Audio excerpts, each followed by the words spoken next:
तुमसे प्यार पर तुम्हारे स्पर्श से डर, क्यों पत्नियां अंतरंगता से जूझती हैं और जुड़ाव को फिर से कैसे जगाएं। आज हम एक बहुत ही नाजुक और संवेदनशील बढ़ते मुद्दे पर चर्चा करेंगे जो आजकल बहुत सारे कपल्स के साथ बहुत कॉमन होता जा रहा है और आखिरकार ये बहुत बड़ी फ्रस्ट्रेशन क्रिएट कर रहा है और डिवोर्स का कारण भी बन रहा है। आज का टॉपिक है, पत्नी आपसे प्यार तो करती है लेकिन आपके स्पर्श या आपके साथ इंटीमेट मोमेंट्स नहीं चाहती। आइए इस वीडियो में इस टॉपिक पर चर्चा करते हैं। प्यार दो लोगों के बीच एक गहरा और जटिल बंधन है। शादी में प्यार अक्सर एक गोंद बन जाता है जो दिलों को जोड़ता है, गर्माहट, विश्वास और साथ प्रदान करता है। फिर भी कभी-कभी प्यार की मौजूदगी में भी एक पत्नी शारीरिक अंतरंगता से दूर होने लग सकती है, अपने साथी को भ्रमित, आहत और सोच में डाल देती है कि ऐसा क्यों है। स्पर्श के प्रति बढ़ती परेशानी या अरुचि के साथ प्यार को समेटने के लिए संघर्ष रिश्ते में भावनात्मक दूरी पैदा कर सकता है। लेकिन ऐसा क्यों होता है और जीवन साथी के बीच भावनात्मक और शारीरिक संबंध को बनाए रखने के लिए इसे कैसे संबोधित किया जा सकता है। अतीत का इमोशनल बैगेज। कई महिलाएं पिछले रिश्तों, बचपन या दर्दनाक अनुभवों से बिना ठीक हुए इमोशनल वाउंड्स को साथ लेकर चलती हैं। अगर एक पत्नी ने पहले भावनात्मक उपेक्षा, दुर्व्यवहार या नियंत्रण के सूक्ष्म पैटर्न का भी अनुभव किया है, तो वह स्पर्श को दर्द, भय या भेद्यता से जोड़ सकती है। ये दबी हुई भावनाएं शारीरिक निकटता से उसके विमुख होने में प्रकट होती हैं, भले ही वह अपने साथी से बहुत प्यार करती हो। ऐसे मामलों में उपचार का मार्ग एम्पैथी और धैर्य है। एक पति को यह समझने की जरूरत है कि अंतरंगता केवल शारीरिक निकटता के बारे में नहीं है, बल्कि भावनात्मक सुरक्षा के बारे में भी है। खुली बातचीत को प्रोत्साहित करें और बिना किसी राय के सुनने को तैयार रहें। प्रोफेशनल थेरेपी भी मददगार हो सकती है ताकि दोनों साथी अतीत के घावों का पता लगा सकें और उपचार की दिशा में काम कर सकें। कुछ शादियों में कपल्स की यौन जरूरतें, इच्छाएं या ऊर्जा का स्तर अलग अलग हो सकता है। एक पत्नी दबाव महसूस कर सकती है अगर उसके पति का अंतरंगता का तरीका उसकी पसंद या आराम के साथ मेल नहीं खाता है। इसका परिणाम यह हो सकता है कि वह खुद को शारीरिक मुलाकातों से दूर कर ले, स्पर्श से अलग या अस्वीकृत महसूस करे। इसका सॉल्यूशन है सम्मानजनक, लगातार कम्युनिकेशन। एक दूसरे की इच्छाओं और सीमाओं का बिना शर्म या अपराध बोध के पता लगाना महत्वपूर्ण है।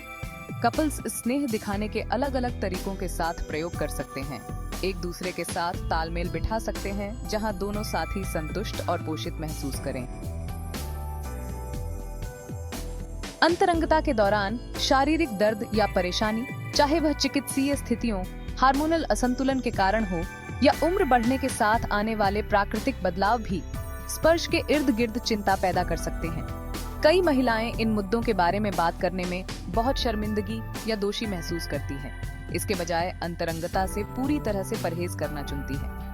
इस स्थिति में संवेदनशीलता प्रमुख है। एक प्यार करने वाले पति को बेचैनी के संकेतों के प्रति सचेत रहना चाहिए और समाधान सुझाने में सक्रिय रहना चाहिए, जैसे कि मेडिकल सलाह लेना या निकटता के अन्य रूपों की खोज करना जो दर्द को न बढ़ाए। अपने साथी को आश्वस्त करें कि उसकी भलाई किसी भी चीज से ज्यादा मायने रखती है और एक साथ एक यात्रा करें, ये जानने के लिए कि भावनात्मक और शारीरिक रूप से क्या अच्छा लगता है।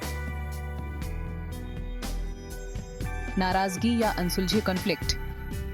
कभी-कभी शारीरिक निकटता से एक पत्नी का विमुख होना शादी के भीतर गहरे भावनात्मक असंतोष का प्रकटीकरण होता है। अनसुलझे कॉन्फ्लिक्ट, अंडरवैल्यूड महसूस करना या यहाँ तक कि घर की जिम्मेदारियों में असंतुलन पर नाराजगी साथी के बीच दीवार खड़ी कर सकती है। एक महिला जिसे भावनात्मक रूप से अलग या असमर्थित महसूस होता है, उसे शारीरिक निकटता के क्षणों में असुरक्षित होने के लिए संघर्ष करना पड़ सकता है। इसका एंटीडोट है एक्टिव इमोशनल इन्वेस्टमेंट। पतियों को शादी में अंतर्निहित तनावों को दूर करना चाहिए और भावनात्मक रूप से फिर से जुड़ने पर काम करना चाहिए। इसमें भावनाओं के बारे में ईमानदार बातचीत, प्रशंसा प्रदर्शित करना और विश्वास का पुनर्निर्माण करना शामिल है। जब भावनात्मक घाव भर जाते हैं तो शारीरिक अंतरंगता की दीवारें गिरने लगती हैं। असंतोषजनक अंतरंगता का चक्र। अगर एक पत्नी ने बार बार अंतरंग पलों के दौरान असंतुष्ट महसूस किया है, चाहे वह जल्दबाजी या एकतरफा अनुभवों के कारण हो, तो वह शारीरिक मुलाकातों से डर सकती है। कई महिलाओं के लिए अंतरंगता स्वयं कार्य से परे जाती है और इसमें भावनात्मक जुड़ाव, फोरप्ले और आपसी आनंद शामिल होता है। जब इन तत्वों की कमी होती है तो यह उसे अपूर्ण और आगे जुड़ने के लिए अनिच्छुक महसूस करा सकता है। इसे संभालने के लिए दृष्टिकोण में बदलाव की आवश्यकता है। एक पति को अंतरंगता को एक साझा यात्रा के रूप में देखने की जरूरत है, जहां दोनों भागीदारों की जरूरतें कोमलता, उत्साह और विचार के साथ पूरी होती हैं। आनंद पैदा करने के नए तरीकों की खोज करना, उसकी संतुष्टि पर ध्यान केंद्रित करना और शारीरिक स्पर्श से पहले भावनात्मक संबंध को पोषित करने के लिए समय निकालना जुनून और इच्छा को फिर से जगा सकता है।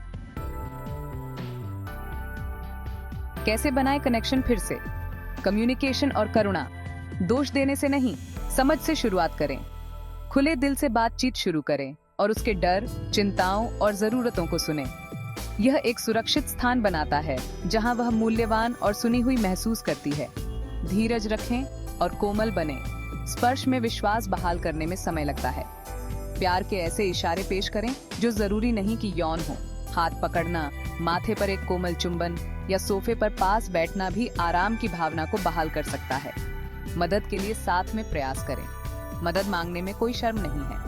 एक थेरेपिस्ट, काउंसलर या एक मेडिकल प्रोफेशनल भी ऐसी अंतर्दृष्टि और समाधान प्रदान कर सकता है जिन पर आप में से किसी ने विचार नहीं किया होगा। अंतरंगता को फिर से परिभाषित करें। अंतरंगता बेडरूम तक ही सीमित नहीं है। करीब होने के नए तरीके खोजें, चाहे वह शेयर्ड हॉबीज के माध्यम से हो, भावनात्मक बातचीत या शारीरिक स्पर्श जो एक दूसरे के आराम के स्तर का सम्मान करता हो। निष्कर्ष: प्यार और अंतरंगता के बीच का नृत्य नाजुक है, लेकिन यह लचीला भी है। हालांकि अपने जीवन साथी से प्यार करने, लेकिन स्पर्श से बचने की चुनौती बहुत बड़ी लग सकती है, यह अंत नहीं है। करुणा, संवाद और बढ़ने की साझा इच्छा के साथ जोड़े अपने भावनात्मक और शारीरिक बंधन को फिर से खोज सकते हैं, पहले से कहीं अधिक मजबूत। यह समझना कि अंतरंगता एक विकसित होती यात्रा है जो आपसी सम्मान और देखभाल पर बनी होती है, जुनून को फिर से जगा सकती है और प्यार को गहरा कर सकती है। अगर आपको यह वीडियो पसंद आया हो तो कृपया इस वीडियो को लाइक और सब्सक्राइब करके और अपने आसपास के जरूरतमंद कपल्स के साथ शेयर करके हमारे प्रयासों का सपोर्ट करें, ताकि हमारे आसपास के लोगों का जीवन खुशहाल और समृद्ध बने। इसे अंत तक देखने के लिए धन्यवाद और हम जल्द ही कुछ और रोचक विषयों के साथ जुड़ेंगे। अगर आप चाहते हैं कि हम किसी भी टॉपिक पर बात करें तो कृपया बेझिझक कमेंट्स में बताएं। धन्यवाद और आपका दिन शुभ हो।